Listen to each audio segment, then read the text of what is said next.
Greetings once again, fellow book lovers. We're back with another edition of Shelf Life Book Reviews Online, where I present to you a book that I've read, reviewed, and recommend. And today's book is Rust and Bone by Dietrich Kalteis. This is published by ECW Press.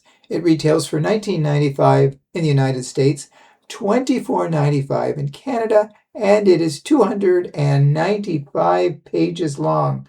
For those of you who like historical war fiction, this book definitely ticks off all the boxes. It is set in World War II, and it is in the final days, pretty well leading to the end of World War II.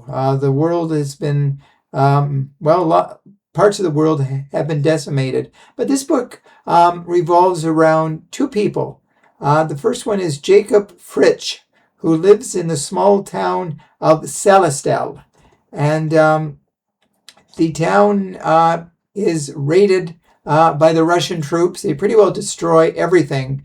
And they take the men in the village on a freight train, and they are, sending them to the labor camps.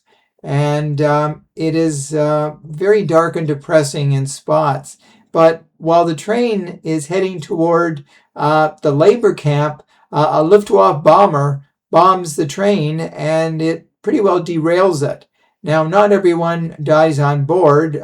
Jacob manages to escape along with a lot of other of the people who were intended for the labor camps. In fact, he meets two people from his tiny village. One of them is Stefan Holt, and a former schoolmaster called Schaefer. So it's like the three of them battle for survival. It is in the dead of winter. It is cold. The shoes they have are terrible. And it really is like a survival of the fittest. We see the atrocities of war, how they weigh on people's mind, how they weigh on the minds of their family, their friends, and themselves. Now, we also meet Frida Beckman, who lives in a small village as well, too.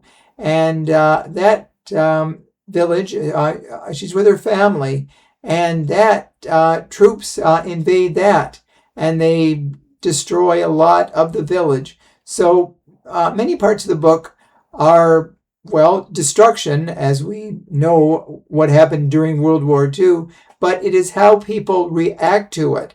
And what makes the book work so well are the characterizations, especially of Jacob and Frida, as we see the war through their eyes, those loved ones that they have lost, how they are coping, but most importantly, how they view the future. And the question is there a future? There's been so much that has been destroyed around them that what is left? But they still remain hopeful that the war will end and that they will survive and they will start again.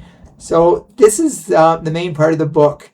Like I said, it is dark, it's bleak, it's depressing in times, but there's also a cautious optimism from the main characters of the book, how they will look into the future and how they will start over. So if you like historical war fiction especially, this is a very unique book, and the author is noted for his great works of fiction and his great characterizations, and you will find them all in this book. So I highly recommend Rust and Bone. And if you do purchase it, drop me a line. Let me know if you do agree with my review. I do thank you for watching. Hopefully you find it informative. And if you haven't subscribed to my channel yet, please do so. Subscribe on YouTube or follow me on my Facebook channel. So I'll be back again very soon with another excellent book. And as I always say until that time, stay safe, stay healthy, stay in touch, and I will see you at the bookstore. Bye for now.